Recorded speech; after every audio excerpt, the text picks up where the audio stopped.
Let's derive a relationship between the initial and final volumes of an ideal gas due to an adiabatic expansion. We will make the following assumptions.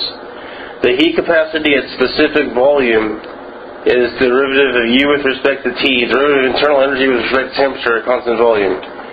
The internal energy can change due to heat or work.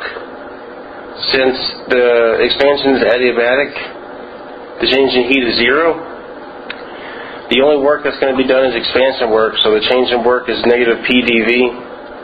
And it's an ideal gas, so pressure times volume equals number of moles of gas times the universal gas constant times temperature. Write the definition of heat capacity at constant volume as du dt at constant V. Multiply both sides by dt. Replace du with dq plus dw because of the first law of thermodynamics. Since the change is adiabatic, dq can be set equal to 0.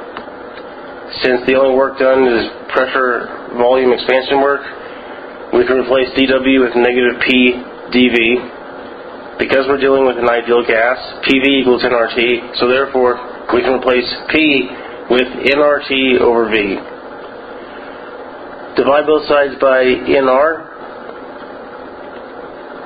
Integrate both sides from the initial state to the final state.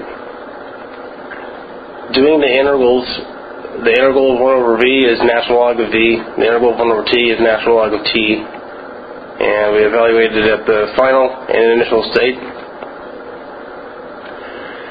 Use the log rule, which basically says that the log of x minus the log of y is the log of x over y. Bring the negative sign inside the log, which basically means negative the log of x over y is the log of y over x.